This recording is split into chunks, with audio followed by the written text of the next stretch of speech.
Time now for Movies and Money with our film critic, Eric Childress, here to talk about what's coming up at the box office. Good to have you on the show as always, Eric. Thank you. So we have a new Divergent film coming out this weekend. People think walls separate us,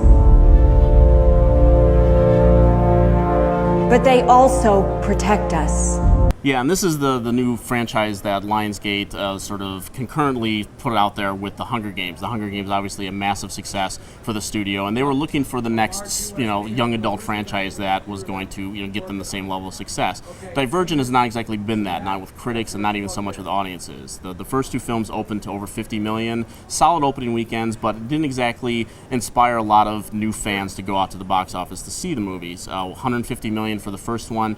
Both of them done under 300 million worldwide, which is not the first one was a minor success. The sequel was not much of a success, and now you have this third film, which the book series was originally 3 films, just like Hunger Games. Okay, so but they've decided once again to split this final movie in 2. Oh, bad move, do you think? I think it's now becoming a bad move. I mean, financially, there's a logic and a strategy to it, because even if each film doesn't make as much as the previous films together, it actually might be able to boast a profit. But I think people are starting to really catch on and getting tired of this trend. We saw it with Harry Potter, we saw it with Hunger Games, we saw it with Twilight, and now with the Divergent series, they're actually now trying to fool the audience, because the original title was originally Allegiant Part 1 and Allegiant Part 2. They've now changed it to just Allegiant, and I don't even remember what the second title is, but it's not Part 2 anymore, so they're trying to make it like it's its own 4th movie, when really it's just the back half of the 3rd book.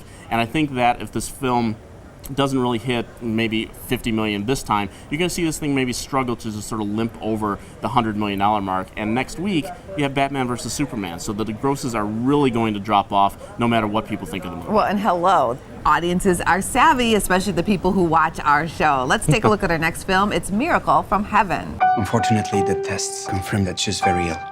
There is currently no cure for Anna's condition. Doctor, please, this is our little girl.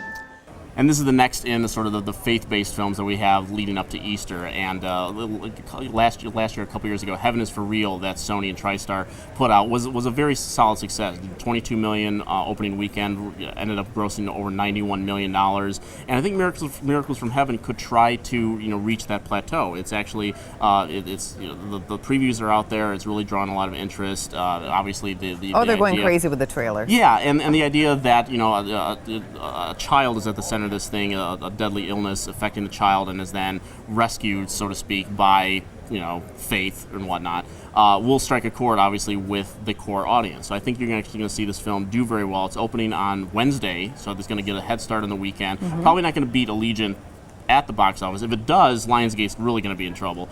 But if Miracles from Heaven, it should be a very solid number 2 this weekend. And Jennifer Garner having a moment. She's all over People magazine with this divorce business, right, and it's actually boosting her career. Right, and people are talking about it, so people are becoming more aware of the film.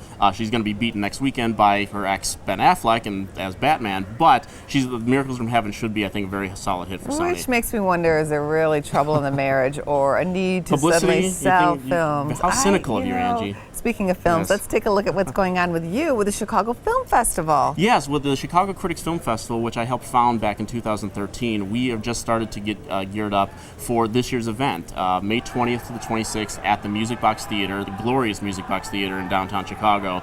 We're going to be hosting this film festival that is completely curated by Chicago's film critics. Myself and a team of critics search festivals near and wide. We look for screening links all over the place, looking for the best possible films that we want to bring to Chicago and get further exposure for. We want to see audiences enjoy these movies as much as we do, and we want to get the filmmakers the extra bit of exposure that will get even more people beyond Chicago seeing these films. I hope it's a success. Thank you so much, Eric. Thank you.